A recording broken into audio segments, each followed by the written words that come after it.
BSc प्रथम वर्ष की छात्राओं का पुनः स्वागत है। भक्तिन में हम पिछले 2 दिनों से निरंतर महादेवी वर्मा के भावों को पढ़ रहे थे। उनकी जो शैली है वह बहुत ही उत्कृष्टता के साथ में सामने आ रही है और भक्तिन का जो चरित्र है वो किस प्रकार से बिल्कुल हूबहू एक चित्र की तरह हमारे सामने मुखरित होने लगता है। आज भक्तिन को पढ़ते हुए आज हमारा तीसरा दिन है। पिछली समस्त चर्चाएं हम पूर्व में 2 दिनों में कर चुके हैं। आज जहां हमने छोड़ा था वहां से आरंभ करती हूँ।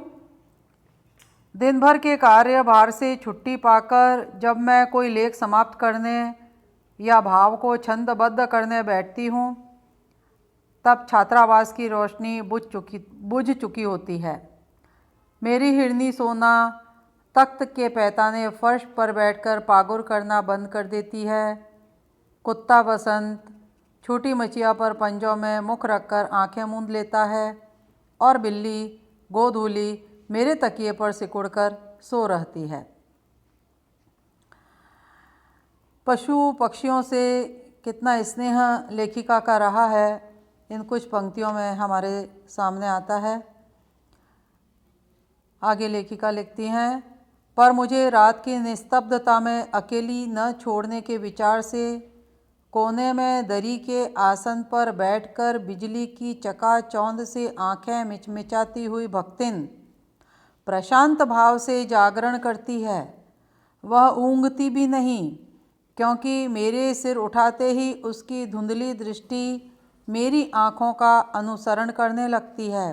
अर्थात भक्तिन जो उसकी लेखिका की सेविका है वह अहर्निश लेखिका के आँखों की भाषा को समझने का प्रयास करती है कि कहीं उसके रहते हुए महादेवी वर्मा को अभाव न सहना पड़े।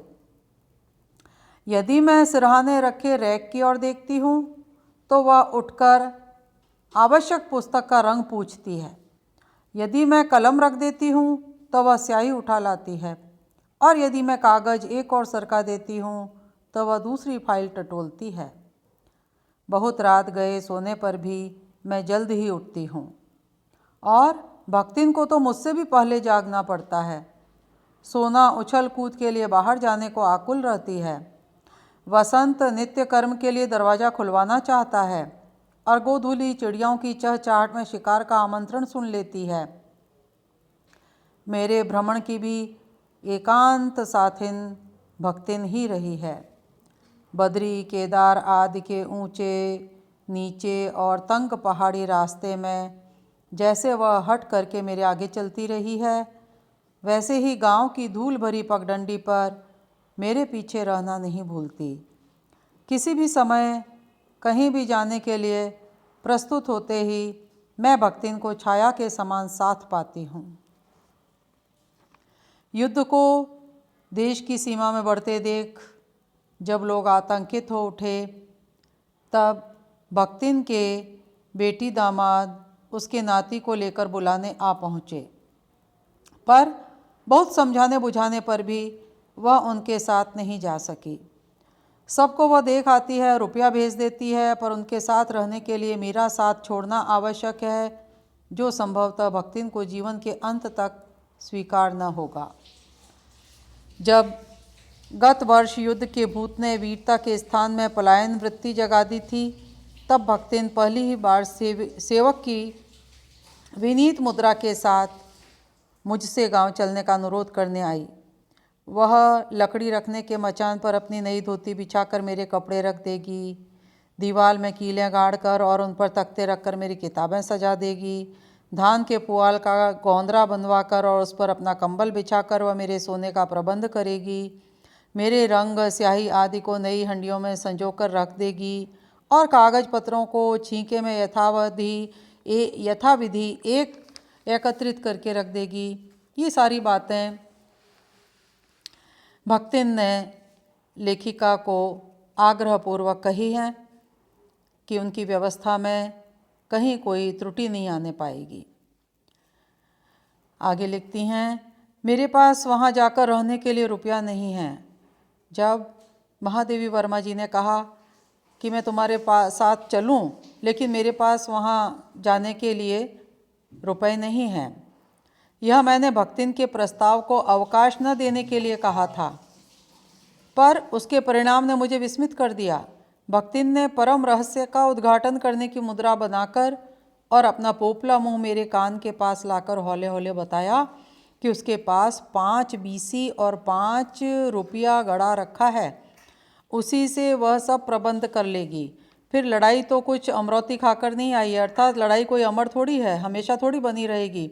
जब तक हम गांव रहेंगे तब तक के लिए जो आपूर्ति हमारी होनी चाहिए वह संतोषजनक तरीके से वह अपनी आपूर्ति के लिए व्यवस्था को बता रही है। सब जगह ठीक हो जाएगा, तब यहीं लौट आएंगे। भक्तिन की कंजूसी के प्राण पूंजीभूत होते होते पर्वताकार बन चुके थे, परंतु इस उदारता के डायनामाइट ने क्षण भर में उन्हें उड़ा दिया। इतने थोड़े रुपए का कोई महत्व नहीं, परंतु रुपए के प्रति भक्तिन का अनुराग इतना प्रख्यात हो चुका है कि मेरे लिए उसका परित्याग मेरे महत्व को सीमा तक पहुंचा देता है। भक्तिन की चारित्रिक विशेषताएं निरंतर हमारे सामने आ रही हैं। आगे लेखिका लिखती हैं, भक्तिन और मेरे बीच में सेवक स्वामी का संबंध है। यह कहना कठिन है, क्योंकि ऐसा कोई स्वामी नहीं हो सकता जो इच्छा होने पर भी सेवक को अपनी सेवा से हटा न सके, और ऐसा कोई सेवक भी नहीं सुना गया जो स्वामी के चले जाने का आदेश पाकर अवज्ञा से हंस दे। भक्तिन को नौकर कहना उतना ही असंगत है जितना अपने घर में बारी बारी से आने जाने वाले अंधेरे उजाले और आंगन में फूलने वाले गुलाब और आम को सेवक मानना। अर्थात जिस प्रकार से घर के अंदर खिलने वाले गुलाब की खुशबू है, जिस प्रकार से फलने वाले आम हैं, और जिस प्रकार से घर के अंदर उजाला और अंधेरा निरंतर आता जाता रहता है, उसी प्रकार की स्थिति लेखिका इस सेविका की मानती हैं। वे जिस प्रकार एक अस्तित्व रखते हैं जिसे सार्थकता देने के लिए ही हमें सुख दुख देते हैं, उसी प्रकार भक्तिन का स्वतंत्र व्यक्तित्व अपने विकास के परिचय के लिए ही मेरे जीवन को घेरे हुए है। परिवार और परिस्थितियों के कारण उसके स्वभाव में जो विषमताएं उत्पन्न हो गई हैं, उनके भीतर से एक स्नेह और सहानुभूति की आभा फूटी रहती है। यहाँ पर महादेवी वर्मा ने कार्य कारण संबंध को भी बताया है कि ऐसे कुछ कारण हैं जीवन के अंदर जिसने कि उसके स्वभाव में इस प्रकार की विषमताएं पैदा की हैं, और उन सब चीज़ों को लेखिका बखूबी समझ पा रही है, और इसीलिए एक बड़ी ईमानदार तरीके से बिल्कुल उसका जैसा चरित्र है उसको रेखा चित्र के माध्यम से हमारे सामने प्रस्तुत कर रही हैं। इसी से उसके संपर्क में आने वाले व्यक्ति उसमें जीवन की सहज मार्मिकता ही पाते हैं। छात्रावास की बालिकाओं में से कोई अपनी चाय बनवाने के लिए उसके चौके के कोने में घुसी रहती है, कोई दूध औटवाने के लिए देहली पर बैठी रहती है, कोई बाहर खड़ी मेरे लिए बने नाश्ते को चख कर उसके स्वाद की विवेचना करती रहती है। मेरे बाहर निकलते ही सब चिड़ियों के समान उड़ जाती हैं और भीतर आते ही यथास्थान विराजमान हो जाती हैं। यहाँ पर छात्रावास की छात्राएं भी निवास कर रही हैं, और लेखिका का जो अनुशासन है जीवन का वह भी देखते ही बनता है, वह भी यहाँ पर स्पष्ट हुआ है। इन्हें आने में रुकावट न हो, संभवतः इसी से भक्तिन अपना दोनों जून का भोजन सवेरे ही बनाकर ऊपर के आले में रख देती है, और खाते समय चौके का एक कोना धोकर पाक छत के सनातन नियम से समझौता कर लेती है, क्योंकि वह स्वच्छता को स्थान देती है कि चौके में सबका आना संभव नहीं है। लेकिन जब कुछ छात्राएं जिस स्थान पर आकर भोजन ग्रहण करती हैं उस स्थान को वह भक्तिन धो पोंछकर स्वच्छ कर देती है। मेरे परिचितों और साहित्यिक बंधुओं से भी भक्तिन विशेष परिचित है, पर उनके प्रति भक्तिन के सम्मान की मात्रा मेरे प्रति उनके सम्मान की मात्रा पर निर्भर है। जिस प्रकार का भाव महादेवी वर्मा जी के मन के अंदर आगंतुक के प्रति बना रहता है, वही भाव भक्तिन के मन में भी बनता है और सद्भाव उनके प्रति मेरे सद्भाव से निश्चित होता है। इस संबंध में भक्तिन की सहज बुद्धि विस्मित कर देने वाली है। वह किसी को आकार प्रकार और वेशभूषा से स्मरण करती है और किसी को नाम के अपभ्रंश द्वारा। कवि और कविता के संबंध में उसका ज्ञान बढ़ा है, पर आदर भाव नहीं। किसी के लंबे बाल और अस्त व्यस्त वेशभूषा देखकर वह कह उठती है, का ओहू कवित्त लिखे जानत हैं, और तुरंत ही उसकी अवज्ञा प्रकट हो जाती है। तब वो कुछो करी हैं धरी हैं ना, बस गली गली गाउत बजाउत फिरी हैं। पर सबका दुख उसे प्रभावित कर सकता है। विद्यार्थी वर्ग में से जब कोई कारागार का अतिथि हो जाता है, क्योंकि यह जो समय है यह स्वतंत्रता आंदोलन का समय है, जब भारत में विभिन्न आंदोलन हैं और स्वतंत्रता की प्राप्ति के लिए, और विद्यार्थी वर्ग में से जब कोई कारागार का अतिथि हो जाता है या किसी कारण भी कारागार का अतिथि बनता है, तब उस समाचार से व्यथित भक्तिन बीता बीता भरे लड़कन का जेहल, कल जुग रहा तौन रहा, अब परलय होई जाई, उनकर माई का बड़े लाट तक लड़े का चाही, कहकर दिन भर वह सबको परेशान करती रहती है। बापू से लेकर साधारण व्यक्ति तक सबके प्रति भक्तिन की सहानुभूति एक रस मिलती है। भक्तिन के संस्कार ऐसे हैं कि वह कारागार से वैसे ही डरती है जैसे यमलोक से। ऊंची दीवार देखते ही वह आंख मूंद कर बेहोश हो जाना चाहती है।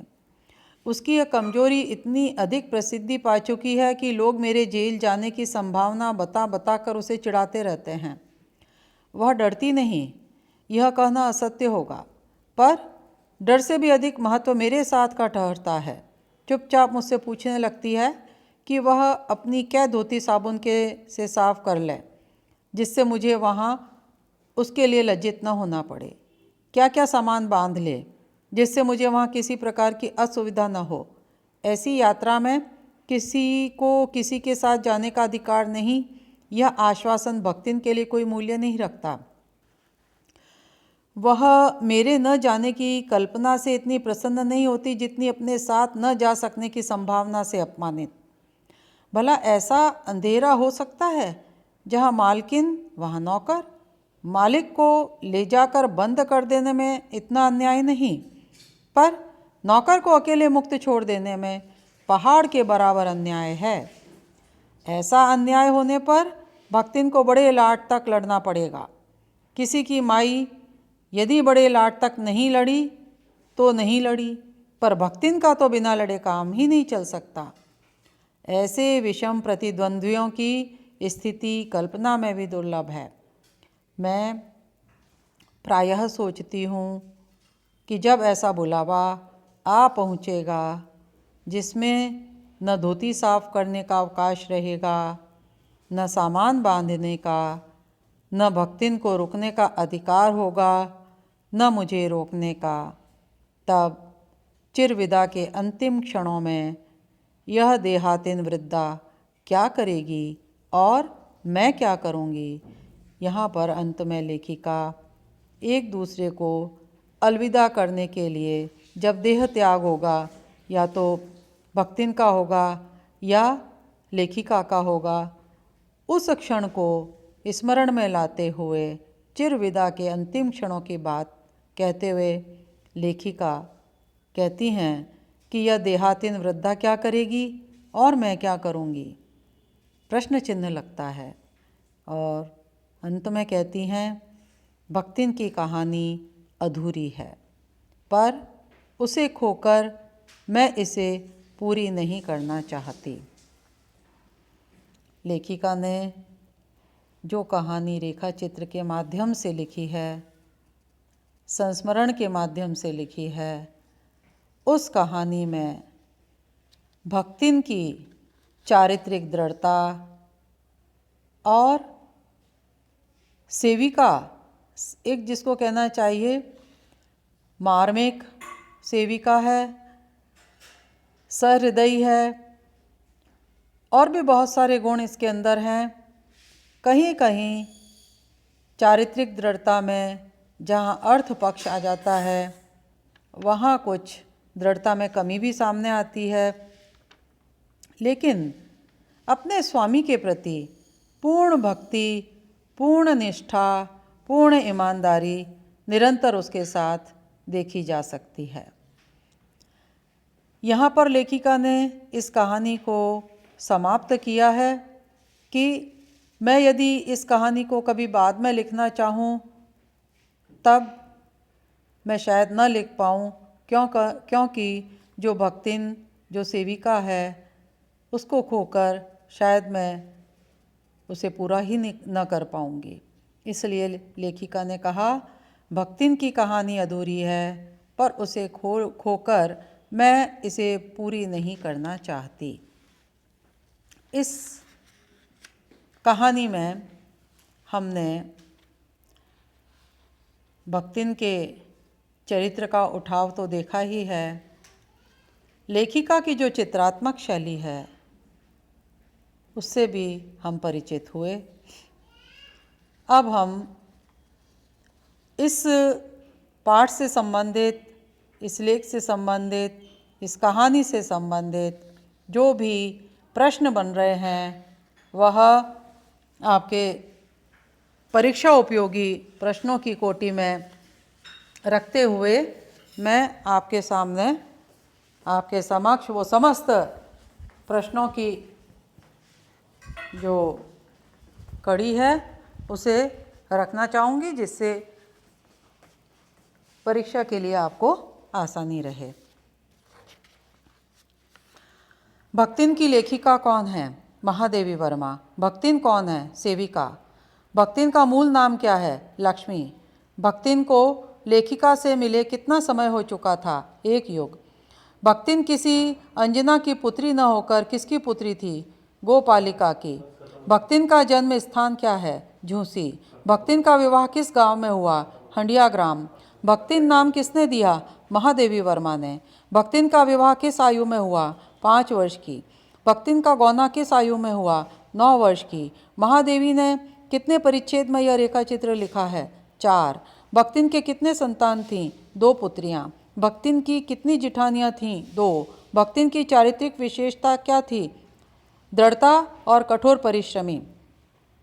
भक्तिन की जिठानियां पीटी जाती थीं। क्या भक्तिन का पति भी पीटता था? नहीं। भक्तिन के पति ने किस पुत्री का विवाह किया? बड़ी पुत्री। किशोरी से युवती होते ही भक्तिन की कौन सी बेटी विधवा हुई? बड़ी बेटी। माँ की अनुपस्थिति में किसने बड़ी बेटी को कोठरी में बंद किया? तीतरबाज युवक ने।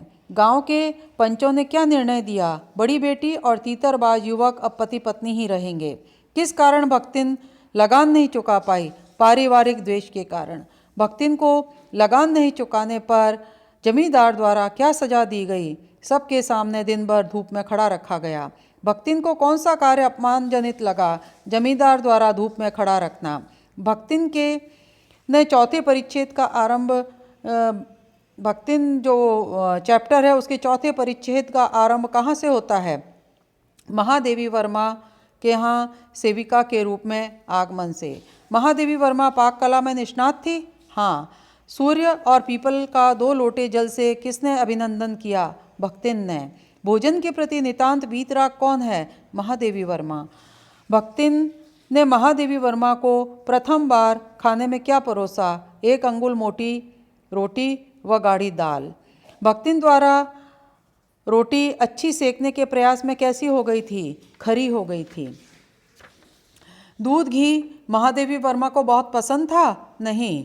भक्तिन के सार गर्भित लेक्चर का प्रभाव क्या हुआ? गुड़ और घी से अरुचि होने पर भी लेखिका ने उसे ठाठ से खाना खा लिया। लेखिका एक मोटी रोटी खाकर बहुत ठाठ से कहाँ पहुँची? यूनिवर्सिटी। महादेवी वर्मा के अनुसार दूसरों को अपने मन के अनुसार बना लेना किसका स्वभाव बन चुका था? भक्तिन का। स्वयं के लिए किसी प्रकार का परिवर्तन की कल्पना तक उसके लिए संभव न थी। किसके लिए कहा गया है? भक्तिन के लिए। लेखिका को भक्तिन ने अपनी भाषा की किस प्रकार की कथाएं कंठस्थ करा दी थीं? दंत कथाएं। भक्तिन लेखिका को किस प्रकार का भोजन अधिक परोसती थी? देहाती। क्या लेखिका को भक्तिन में सभी गुण ही नजर आते थे? नहीं। लेखिका लिखती हैं, भक्तिन अच्छी है यह कहना कठिन होगा क्योंकि उसमें दुर्गुणों का भी अभाव नहीं था। लेखिका के घर में इधर उधर पड़े पैसे रुपए कहाँ अंतर्हित हो जाते थे? भंडार घर की किसी मटकी में। भक्तिन का परम कर्तव्य क्या बताया गया है? लेखिका को प्रसन्न रखना। भक्तिन चूड़ा कर्म किस दिन किया करती थी? हर बृहस्पतिवार को। भक्तिन इंस्पेक्टर की तरह लेखिका के घर में चल रही कक्षा में घूम घूम कर क्या देखा करती थी? महादेवी वर्मा ने वेतन प्राप्ति के निमित्त जो अंगूठा लगाया जाता था उसके स्थान पर सभी सेवक सेविकाओं को अक्षर ज्ञान कराने का दृढ़ निश्चय किया था और जब वे अक्षर ज्ञान कर रहे थे उन्हीं की लिखावट देखकर वह टिप्पणी किया करती थी। घूम घूम कर वही सब कुछ देखा करती थी। क्या भक्तिन स्वयं पढ़ती थी? नहीं। महादेवी वर्मा की किसी पुस्तक के प्रकाशन पर भक्तिन क्या प्रतिक्रिया देती थी? उसके मुख पर प्रसन्नता की आभा उद्भासित हो उठती थी। बार बार भोजन के लिए कहने पर भी लेखिका नहीं उठती थीं, तब भक्तिन क्या करती थी? भक्तिन उनके लिए दही का शरबत, तुलसी की चाय बना लाती थी। महादेवी वर्मा सोना नाम से किसे पुकारती थीं? पालतू हिरणी को। हिरणी सोना तख्त के पैताने फर्श पर बैठकर क्या करना बंद कर देती थी? पागुर अर्थात जुगाली करना। लेखिका ने किसका नाम वसंत रख रखा था? पालतू कुत्ते का। लेखिका गोधूली के नाम से किसको संबोधित करती थी? पालतू बिल्ली को। लेखिका के अनुसार परिवार और परिस्थितियों के कारण उसके स्वभाव में जो विषमताएं उत्पन्न हो गई हैं उनके भीतर क्या दिखाई पड़ता है? स्नेह और सहानुभूति। छात्रावास की बालिकाएं कहाँ भोजन करती हैं? भक्तिन के चौके के कोने में।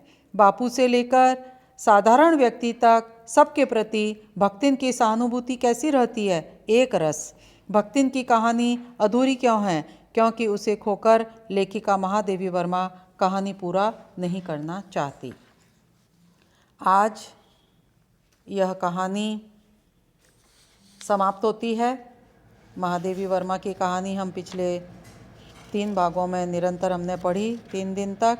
आज विभिन्न प्रश्नों के साथ उपयोगी प्रश्न जो वस्तुनिष्ठ प्रश्न आपके आते हैं उसको देखते हुए, सभी प्रश्नों को देते हुए उत्तर के साथ मैंने ये चैप्टर यहाँ समाप्त किया है और कल हम मनहर चौहान की का लेख हिंदी हमारी मातृभाषा है इसकी चर्चा करेंगे।